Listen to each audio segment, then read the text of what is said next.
Hello, everybody. So this is again Arzu. I'm a co-founding member of Compulsive. We are here on our 7th week of our Spring Pulse 2022. And this week's artist is Tiago Tobias, whom I've just seen in our little feed here. I'm saying hi and inviting him right in to converse with us today. What? So we're just waiting for Tiago to join us in just a second. So, there he is. Hello. Hello, hello. Hi, Tiago. How are you, first of all? I'm good. Mm-hmm. It's a nice day here. Yes, thank you so much for talking with us. Well, we had a little prep talk just before, as we usually do. Just to jump right in, maybe I'll introduce a little bit. So we know each other from the summer camp back in 2018, a summer camp that Educomen is organized, and we've been working ever since together and worked in Warren also together.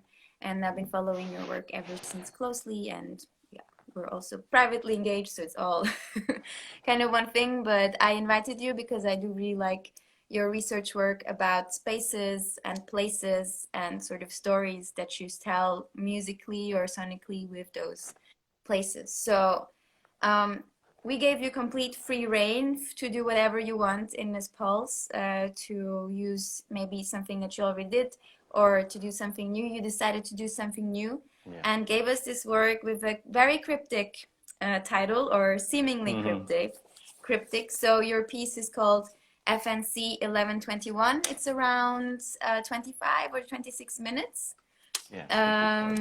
So yeah, what does this title even mean? Tell us all about it. Well, thanks. First, thanks to having me in this Spring Pulse.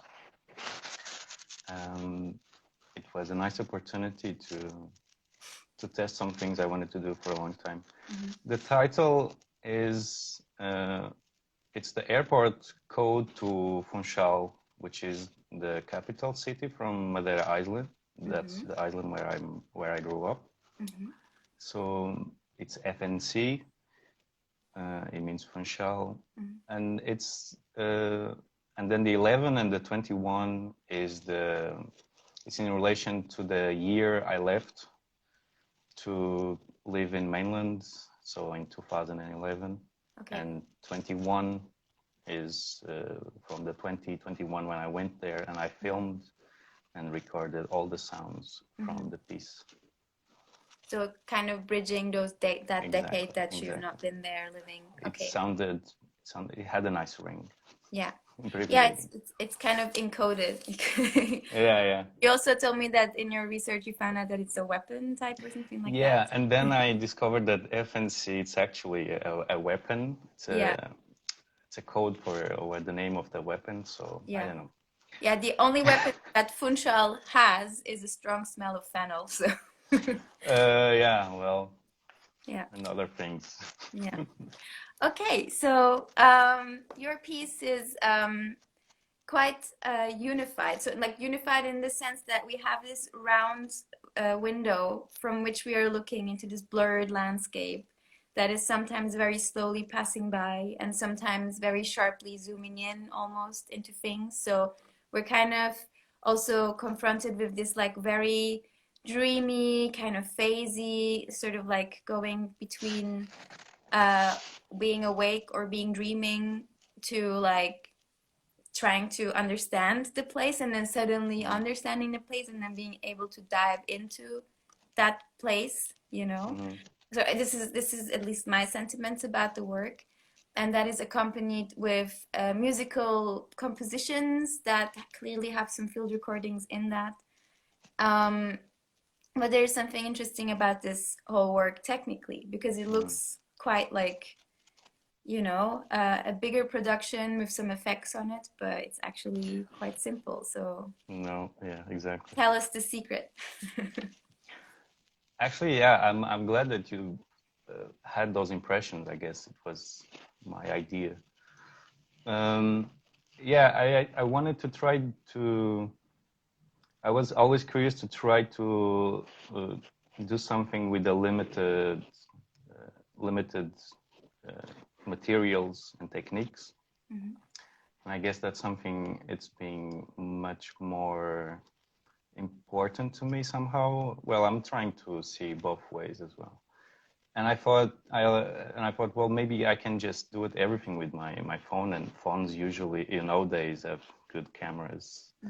It's good quality enough, and especially the sound part as well.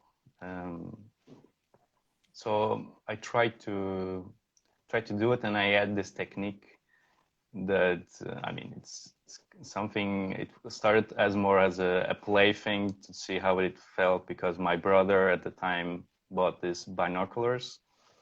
So I just experimented to put the camera instead of on the binoculars, and it gave this interesting texture and almost lens. I mean, it's a lens, but this lens feeling. So it's almost like this voyeuristic feeling. Yeah. And I said, I'm glad that you add those impressions, because you were saying you were trying to understand what it is, and I guess me too. I guess also the concept of this piece was me trying to understand also what's my relation with the island at this point. Well, it's something I've been doing for a while, but I guess I took now this time to do it more consciously. So I think it matched, or it made really sense to use it and to do it like that. To also for the person or the viewer could have this feeling also trying to figure it out. And also I like the idea of a binocular making a zoom to things. So it's me as well trying to do a zoom to the island and trying to see it closer. And when you say to understand your relationship to the island, can you say more about that? Like, what does that imply exactly? I guess it's this, it's connected with this Icelander feeling in a way, because every year I went, every year I go at least one time to Madeira, and I actually enjoy the process of going, but even before going, there's all this emotions or ideas, and I think everyone has it when they go back to their birthday place or their house they were, or their family after a while. You are constantly trying to understand how is it going to be after some time. So, and I always enjoy that process of going there, and I always sense this idea of just relaxing. I guess it's, of course, it's from the island itself that has this much more pace that is different from where I live, that is in Porto. And I mean, it's not such a cosmopolitan big city, but it's big enough, and it's still a rhythm of a city. And when I go there, I always experience these first days where I have this kind of reset, and I can see the island again. And the island is just breathtaking, and I like this. I thought it was something also interesting to show and to capture those first moments where I'm still have this senses amplified about the island, which is something I guess it's very universal in the work I do. I feel drawn to capture those first senses in new places. But then yet you're saying to see the island again, but we never really see the island except for a few trees, and like, I mean, we're seeing a lot from away from the island, or like we're looking from the island to some other, but then you said that other islands. They're other islands that are not Madeira. I mean, are they Madeira? They are from Madeira, yeah, they are. Okay, they're part of it. Okay. Well, some of them are, I think they are being, I don't know, I'm not sure about this. They say Spain also was trying to, but yes. Yeah, they are from Madeira, yeah. Yeah, okay. But nobody lives there. But the thing is that the video doesn't show us, like, Kurt driving around Funchal or something like that, for example. right? We're not really visiting Yeah, maybe that island. misleads a little bit the title if somebody cracks the code. No, it's not Funchal. The airport is called Airport of Funchal, but actually that's a curiosity and maybe a warning for someone who goes to Madeira. The airport, it's called Airport from Funchal, but it's not in Funchal at all. It's 20 minutes by car from Funchal, so nice marketing there. Yeah. Yeah, I mean, it's from my point of view of the city that is next to the airport. And Santa Cruz is where I live. And so I'm in Madeira, but you don't see it. So yeah, maybe you see Madeira from my impression, but then you are still seeing Madeira, but visually these small islands that are in front of me, that are still part of the archipelago. Yeah, so from a very introspective perspective, actually, no, For not sure. like from like a, hey, I'm going to show you this, you know. For sure. Well, I try to have a mix, sometimes a little bit of not so much heavy sounding or a manipulation. And yes, and then there's different, I chose different approaches in the image with the visuals. Yeah, actually, that was going to be my next question. So, like, for me, as I said, the piece is quite introspective. So yeah, tell us a little bit about the relationship from image to sound. What were you paying attention to, and yeah, and so on. I think, yeah, I tried to in a way respect the island itself. It's this sensorial. It's almost cinematic. It's very cinematic. So I didn't have to do too much actually. Just point the camera to the things I remember being somehow impactful every time I went there. So you can see a lot of the sea and so, but it's the piece is made in the chronological way. So it's from the moment I go from here, where I try to recreate the feeling of going in the airplane. So the sound itself are a mix of the sounds from the airport that I recorded actually after with some sounds from inside the plane, but I try to recreate it, and it's something I like to do. It's to sometimes recreate the spaces not exactly like they were, and sometimes exactly like they were, and then amplified some things here and there. So it's about me going there, and then I arrive, and then there's this sense of just the time slows and everything. I mean, in a different reality, it feels like. And then trying to pinpoint some kind of unique sounds from there. So there's this interesting acoustic phenomenon there. There is the airport drones all day and this constant arriving and going of planes. And then there's this nature thing, and they are competing with themselves, like artificial sounds, natural sounds. Yeah.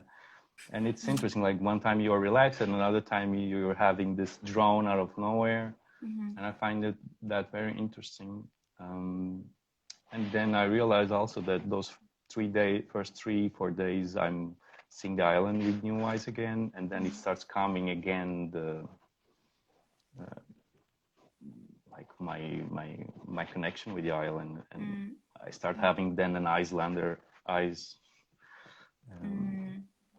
And the islands I see in front of my house, they were always like a beacon or a sign to what's behind that. Always that curiosity to what's after that. And they, interesting enough, they give me this feeling of we are not so alone in the island, because it's just not sea and infinite sea, but then there's something more. Yeah. And I always had this image. Point, sort of. Yeah, and I always had this image present since I was living there. Like I knew I wanted to go to live abroad and understand other things and know other things. And those islands were always there as a ramp. Come on, let's go. Yeah, sort of like a cut-offness as well as all this, like, I don't know, horizon that promises potentiality.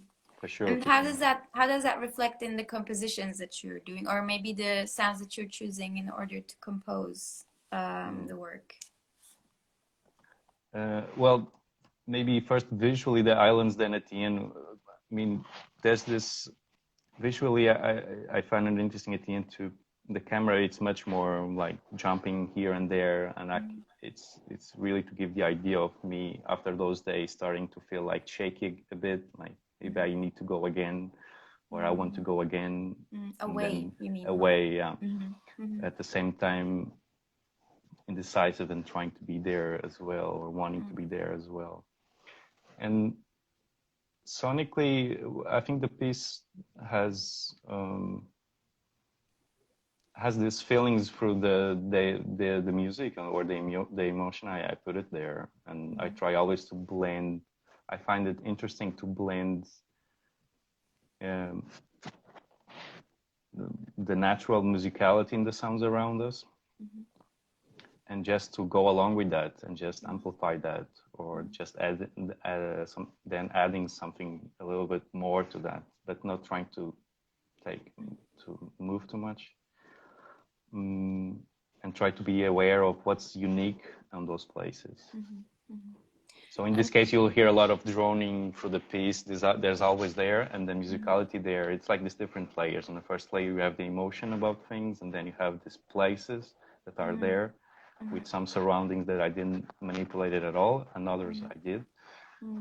And it's this blend.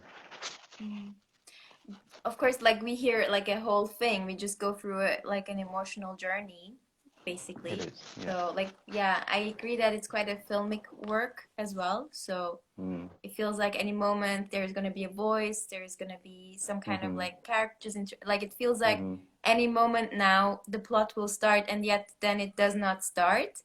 And then you're in this constant of, yeah, just floating on this emotional sphere of a film, really, but you never really, if that makes sense, I don't know, have a concrete in like a well, I guess it's perfect actually. Yeah, it's exactly what I feel, I guess. There it's this arriving, being again on a place that you have all this experience, and then come all those experience coming again to you, and still time you have a life here, and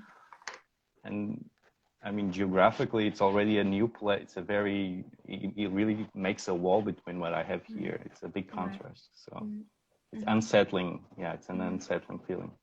And then there's some curiosities in the sound. I mean, I got lucky to, for example, record a neighbor playing a typical music melody from an accordion. So it's there somewhere. And also I got this brinquinho. It's an instrument from Madeira. So there are this also, let's say, sound marks or unique things from there that I'm glad I catch them, and I could put it there. So sound marks being kind of significant sounds that are really intricate to where that location, like what that location represents. Yeah, exactly. Like exactly. really tied to that. Yeah. Exactly. And those are also like the tools that you use. Like for the video, you used an iPhone and the binocular. For the sounds, do you use different microphones, or what do you use? It was also the phone. Ah, okay. Yeah, it was also the phone. Yeah, and I was quite pleased actually with the result. It wasn't so low-fi, let's say. Then, I mean, but again, I guess it's a good phone, and phones nowadays have they have good quality. Yeah, yeah. And I was happy with that. I think it's nice to just go and suddenly record, and instead of having to, put up your shotgun or something. Yeah, I was having, like last week I talked to Rebecca Glover, who also recorded her daughter's voice at times just with a phone, and what she was saying is because sometimes she just, she's like in between breastfeeding and just getting the cooking done, and then all you have is your phone, but you want to capture that. And we were talking about that you're like that with sometimes limited gear, sort of your listening kind of like you really start to listen more to what you want to get rather than setting up and putting the levels and whatever not. And so sometimes this like very simple light tools can actually tie you more to what you're then trying to capture. You are not in the way of the moment on the way. You're not standing in your own. Absolutely. And you can also pay attention. For sure. And So I wanted to also ask you about, so this is for this very project specific approach. But do you use this as a general kind of methodology? Because I know that, for example, creating works that have a general kind of arch and trying to describe more phases, that's kind of what you're also generally interested in. Would you also say that this is what you want to sort of, or this is how you approach practically every other project? Yeah, I think it's well, I finished my master's 3 or 4 years ago, and there I had the opportunity to start developing, or I wanted to take everything I learned from producing music in different genres, and also I wanted to apply with this new phase at the time that I was coming to Porto again, and I noticed at the time when I had to come up with a concept that is very present in the works I do. Something about going to new places and like I said before, taking advantage of that sensorial amplification that happens when you go to new places. I think it's kind of this alert system from you that suddenly you need to be aware and trying to process everything and almost as like a defense mechanism. So it's fun to just go and pay attention to those things. So I kind of mixed that idea of taking advantage of that process that happens, and with the time with that phase that was happening at the time, and I realized that I was doing that before, and I did a documentary before when I did Erasmus in Munich. I was also talking about the new things I was seeing. So it's this almost explorer thinking, and then trying to document that. Yeah. And the language that resulted from there that made sense at the time was, okay, so let's use field recordings and using this. I've always wanted to try to make every sound with just field recording, and that project I did in the masters was a great opportunity to do that. And I was glad with the result, and from there I was like, okay, now I have this method that I can apply every time I go to a new place, or is something related with the geographical space with their sounds. So in this case, this piece from Compulsive also was the same method. Maybe now the difference is much lesser equipment, and you weren't going to a new place as well. And exactly, and this was a new thing in a way. Well, in Porto also was coming again because it was my third time, but it had a different emotional or connection. It's a different level for sure. It's a different input. But I guess the general way of working, trying to simplifying, yeah, it's always using just field recordings, and then my relation with the place, and from there maybe I find an angle for a concept. And then I hope at the end that has some universality there, that someone who hears it also can identify, or even just for the idea of voyeurism, or trying to be there and escape for a bit, or have a traveling for a bit. Well, I would say even if they don't exactly understand what you're going or what you're experiencing, it's still, I find, a very enjoyable piece that really takes you to other places. And what I was also thinking is, I mean, in this visual bit especially, it is quite individual, I think. This like kind of blurry and very far away, and this kind of like, what is it exactly? It kind of makes you a bit dizzy as well. So I think that keeps you kind of on track, and it does create a certain perspective that is quite like from almost like a not human eye in somehow a weird way. Okay. How much did you think about editing or joining the video with the sound in terms of like, so how did that work exactly? Actually, it was a challenge because I think the sound I make is already very visual. So I had to sometimes I think I come to a point where I had to cut some fat on the sounds and give space to the image. And yeah, it's a different challenge. I mean, not using visual, I have all the space I need to just place the sound, and here I had to negotiate. Yeah. But interesting enough, I mean, I don't know if it's still connected with the question. I found that I showed to my brother, and my brother also does this. He also does the same process going there. It was funny that he actually identified a lot with the piece, and he kind of validated in a way. Yeah, this is how it feels. Exactly. Yeah. That was an interesting feedback for sure, and it was fun to do it, even if it was just for him to see how much. If he wants, he can just watch the piece again and go. Yeah, he wants to feel like maybe you should find other Madeiran people in Porto. Well, maybe I should ask money for a marketing ad for Madeira. Yeah, the continental kind of like expat research. Yeah. Cool. So at this occasion, I also want to. I see we have some visitors. Please, if you have some questions, don't hesitate. Ping it into the chat. And hi, Sandra, by the way. And yeah, so don't hesitate to join any kind of comments or with any kinds of comments or questions to our guests for today.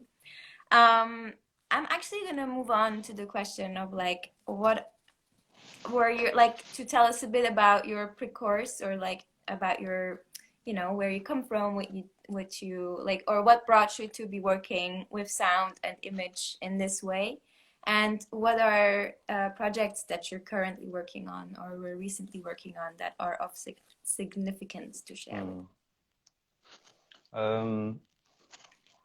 Well, I had a degree in design, and I work nowadays in television, doing graphic, motion, also sounds, recording sounds. So I had this big component visually since from the start, and music came along very naturally. I always loved listening music and paying attention to the final credits and trying to watch what's the name of the songs.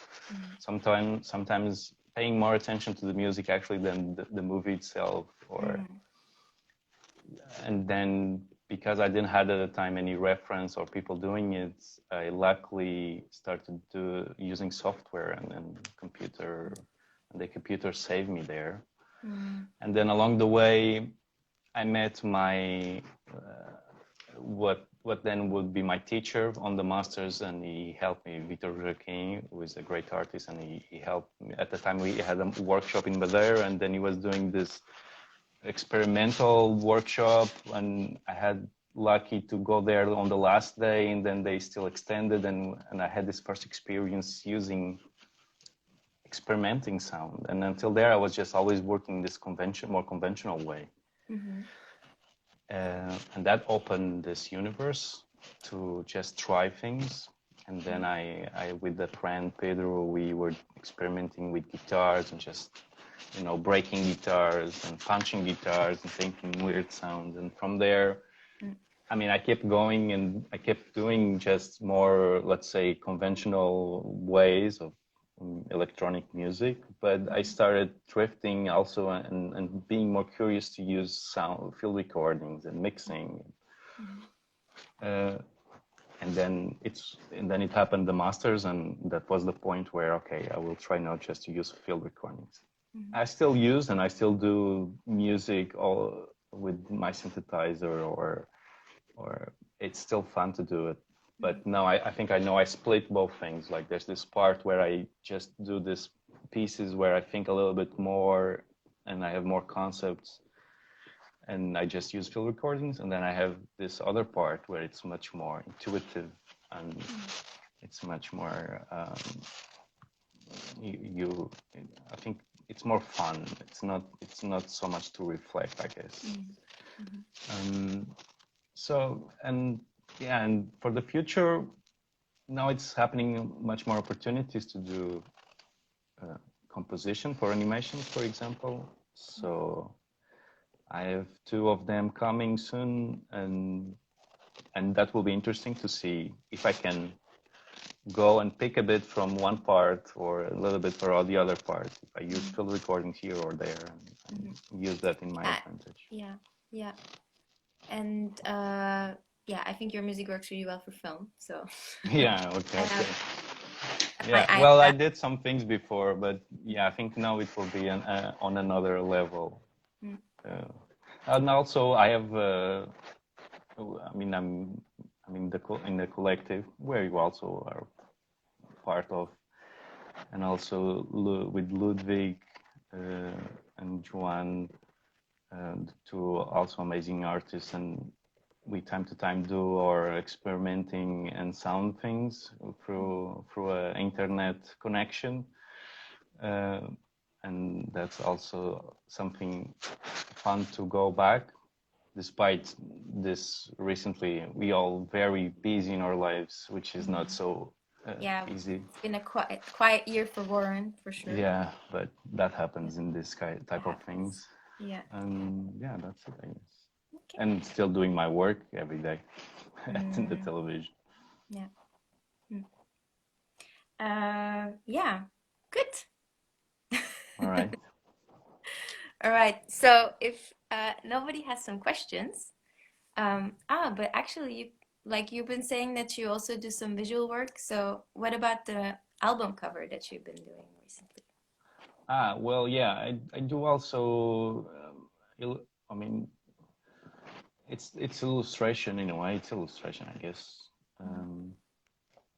I'm doing for this Austriac band, and I'm doing an art cover for them, and applying this technique also that I've been developing from some years. So it's nice also to sometimes just listening music and do that and not doing music. Yeah, that's also happening at the same time. They called one, oh man, I know I will forget the name. One nerd, original nerd with the one on the L. No. Okay. Well, they're good. They're good. They're I doing leave a link. I leave a link. Yeah. Yeah, we can actually link them in the description of this video. So that's a nice thing. Okay. And also a link to your Bandcamp, of course. And yeah, so if nobody has a question so far, I think that concludes quite nicely. That Yeah, we can stay tuned to future projects and that you dabble in many waters as well as the Atlantic Ocean. Oh, yeah, cool. I like that. Well, maybe just as a future promotion thing, I think I will take the FNC and I will continue it. I guess I will do something like an album piece from that, and it will be on Bandcamp. So stay tuned to Tiago Tobias Bandcamp. Yeah. Thank you very much for joining us Thanks today. Thanks for having me. It was fun. It was a very big pleasure, and thanks everybody for watching. Next week we are going to have Matt Harding, which will conclude. Sad but also relieved because 8 weeks is a lot of time for the spring pulsing, but we're really very much looking forward to Matt Harding's work. Stay tuned to our channel as well. We'll be announcing along the way, and see you probably very soon, everybody, and see you very soon, Tiago. Até já. Bye.